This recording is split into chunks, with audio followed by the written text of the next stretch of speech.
निष्कासन के बाद से सियासी घमासान और तेज हो चुका है। बागी विधायकों और बीजेपी नेताओं ने समाजवादी पार्टी को घेरने की कोशिश की, लेकिन अब पार्टी ने जवाबी मोर्चा खोल दिया है।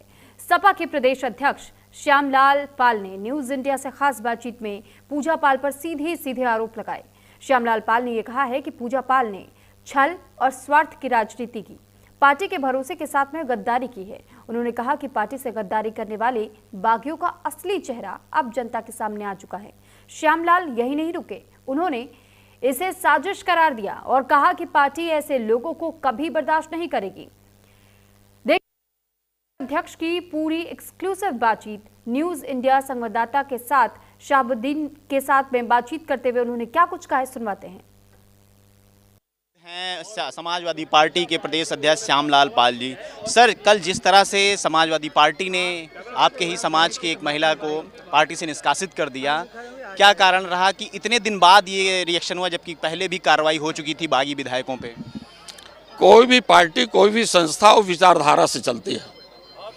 समाजवादी पार्टी की विचारधारा में बाबा साहब डॉक्टर अंबेडकर जी का संविधान है, डॉक्टर लोहिया जी की विचारधारा है, और धरती पुत्र नेताजी जो धरातल पर काम किया है, झुग्गी झोपड़ियों के लिए काम किया है, वो विचारधारा समाजवादी पार्टी की है। अगर इस विचारधारा के तहत अगर कोई लोग इसमें काम करना चाहते हैं तो काम करें।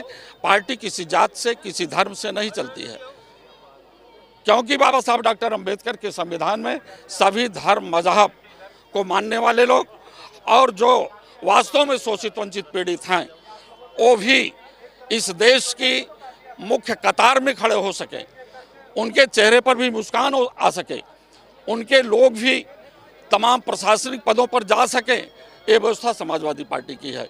गलत गतिविधियों में भारतीय जनता पार्टी का साथ देने वाले तमाम ऐसे लोग जो जानकारी में आएंगे वो समाजवादी पार्टी से बाहर होंगे। और तमाम विधायक हैं जो बागी विधायक थे, उनका कहना है कि एक विधवा महिला के साथ ये किया गया है, पीड़ित समाज की उपेक्षा की गई है। आप भी उसी समाज से आते हैं, आपको लगता है कि आपके भी समाज 8 साल की बेटी के साथ कौशाम्बी में रेप हुआ, वो भी पाल समाज की।